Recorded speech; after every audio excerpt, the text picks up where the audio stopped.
some university researchers at land grants working on ways to mask the smell of odors that come from things like livestock farms. But for one Tennessee viewer, one smell, not from livestock, is creating quite the stir.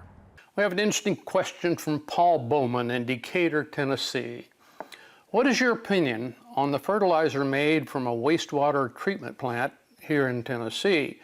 Several farmers have used it, and the smell lingers around a lot longer than what they say.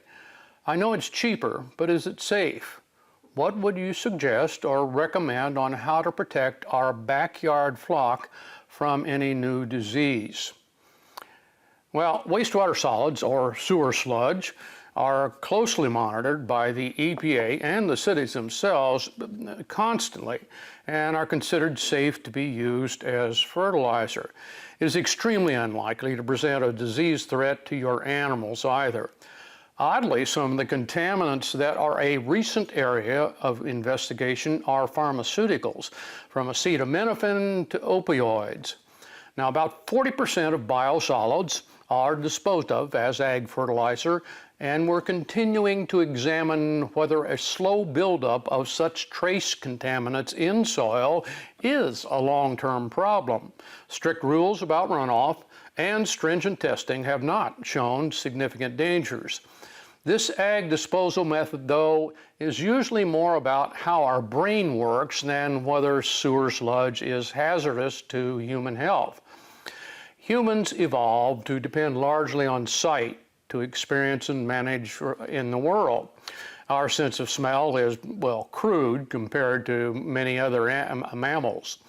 Nevertheless, odors have a powerful impact on brain reactions and emotions. One of those emotional reactions is called pathological disgust response.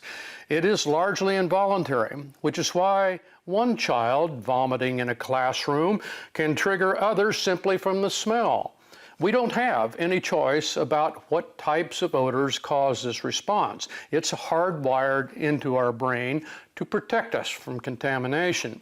At the same time, our sense of smell can acclimate through what's called olfactory fatigue, where the brain responds less the longer the odor is present.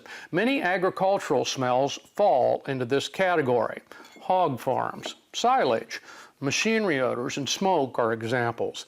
We even become desensitized to body odors from those around us, or persistent smells in our home, such as seasonings like curry or strong cheeses. It's little comfort for me to say, you'll get used to it, but we are built to adjust that way.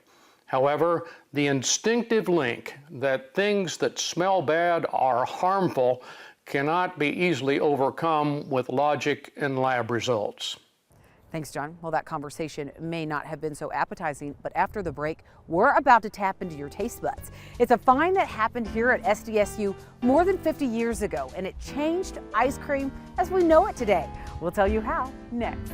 U.S. Farm Report is brought to you by Brandt, technology-driven nutrition that feeds your crop.